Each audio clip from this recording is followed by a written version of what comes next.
Bergerak ke arah barat laut dari Kabupaten Langkat, sekarang saya melanjutkan petualangan di Kabupaten Pakpak Barat, Sumatera Utara. Kaki Bukit Barisan ini memiliki tanah yang subur dengan beragam hasil tanaman perkebunan. Di kebun yang seluas ini, jadi nggak cuma ada tanaman kopi aja, tuh di sana ada pohon durian, tapi nggak berbuah tuh Bu ya. Dan kita juga mau menuju ke pohon jengkol. Terdapat beberapa jenis tanaman yang hanya bisa dipanen dengan cara dipanjat. Ternyata bapaknya di atas dari tadi udah mulai panen jengkol. Mau ikutan panen juga. Karena tidak ada akses sama sekali, jadi mau nggak mau saya ikut manjat nih. Jengkol memiliki batang yang dapat tumbuh hingga lebih dari 25 meter. Diperlukan tenaga ekstra untuk dapat berhasil memanjatnya. Capek banget, padahal ini pohonnya tuh nggak terlalu tinggi sebenarnya. Cuman karena nggak adanya pijakan, jadi licin. Aduh, istirahat bentar nih. Semoga bisa sampai ke atas.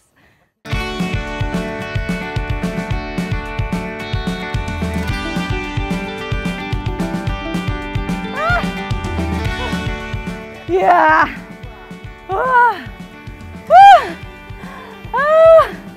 Luar biasa capeknya. Sekarang saya mau ikut panen langsung jengkolnya.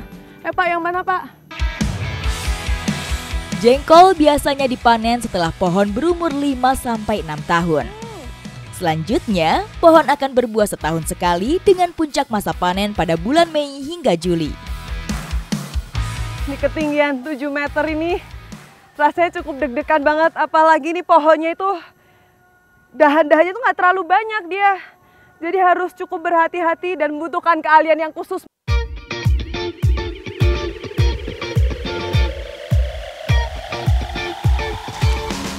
Hasil-hasil panen kita ini akan kita kumpulkan ke satu tempat. Ayo Pak, yuk! Selain jengkol, di pondok sudah terkumpul beberapa hasil panen lain. Pondok inilah hasil-hasil kebunnya dikumpulkan. Wah, banyak banget nih, ada pete, pisang, terus ada jengkol, durian, segala macam dikumpulkan semua di sini dan nanti akan langsung dibawa pulang. Kawasan perkebunan ini berada jauh dari kampung. Para petani harus menempuh perjalanan panjang untuk membawa hasil panennya sampai ke rumah. Setelah mengumpulkan hasil panen di pondok, ternyata perjuangannya nggak sampai situ aja. Kita masih harus berjalan jauh untuk bisa mengantarkan hasil-hasil panen ini. Tapi ngeliat mereka ketawa-ketawa nih, jadi hilang rasa capeknya. Perjalanan kami terhenti di ujung jurang yang memisahkan antara lahan pertanian dengan kampung.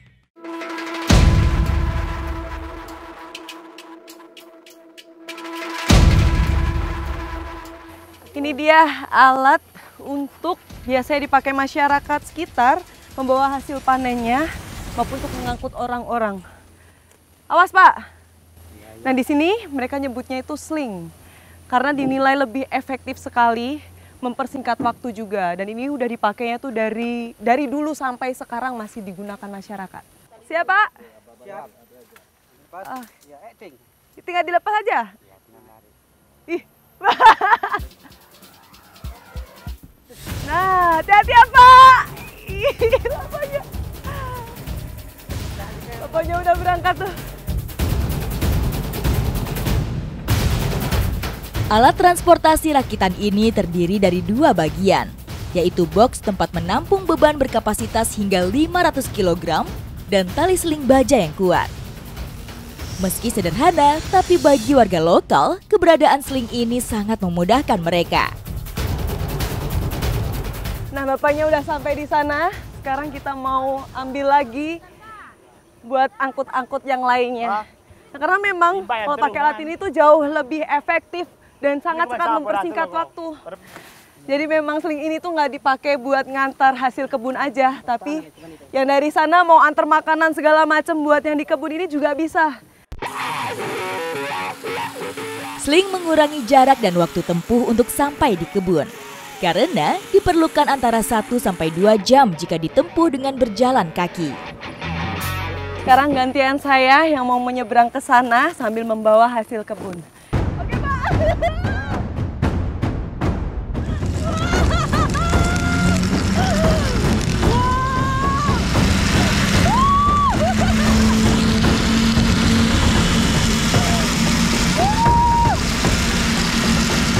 Berada di atas sini rasanya cukup mendebarkan. Menggantung dengan seutas tali dari ketinggian lebih dari 150 meter.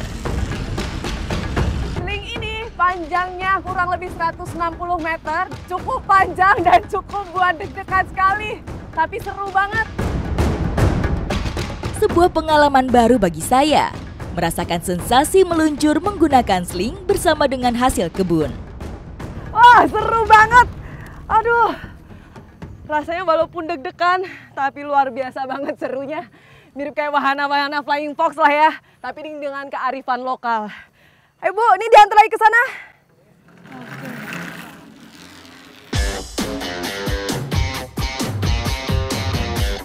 Keberadaan alat transportasi sederhana terbukti sangat memudahkan warga.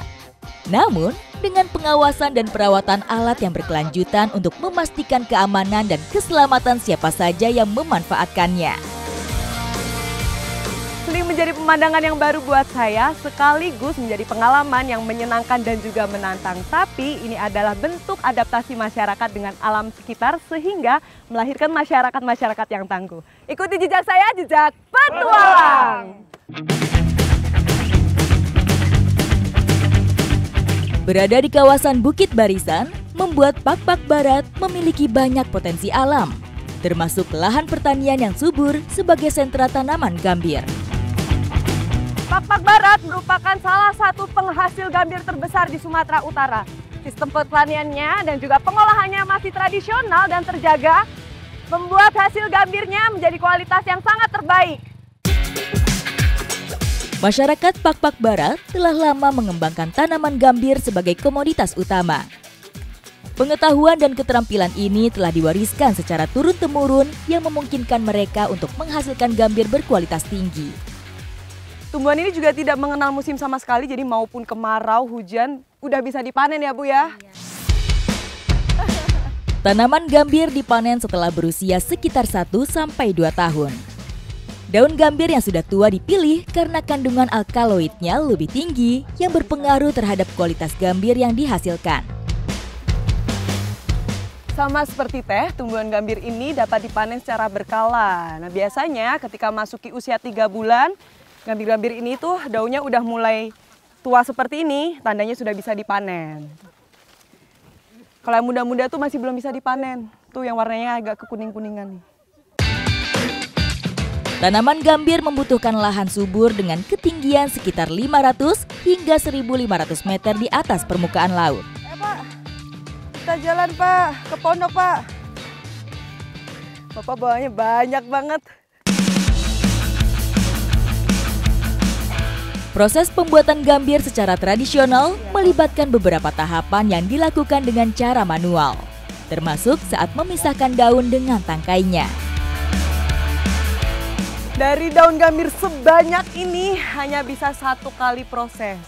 Nah, tapi nggak cuma dipanen aja nih, kita masih harus memisahkan dari daun-daunnya nih. Karena yang dibutuhkan tuh cuma daunnya ini aja. Nah, kalau di sini nyebutnya itu diperus. Hanya daun yang bersih dan sehat yang digunakan dalam pembuatan gambir. Ini bapak ibunya tuh sangat cepat, cekatan sekali kalau perus-perus kayak gini. Udah hal yang biasa buat mereka. Kalau saya mah kalah ini pasti ya. Gambir menjadi salah satu sumber pendapatan utama bagi warga karena permintaan pasar yang tinggi baik domestik maupun internasional.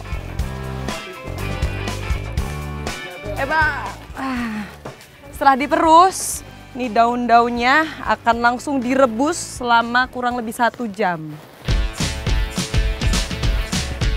Perebusan ini berlangsung hingga getah dari daun gambir keluar dan tercampur dengan air. Untuk mempercepat prosesnya, rebus daun gambir pada panci dengan kondisi air yang sudah mendidih. Proses perebusan ini berfungsi untuk melarutkan getahnya, jadi bisa memisahkan antara air getah dengan daunnya. Nih masih harus ditekan-tekan lagi biar semakin padat.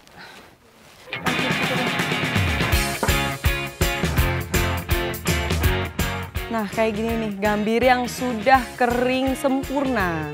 Dari warnanya, ini menunjukkan dia kualitas bagus karena warnanya merah.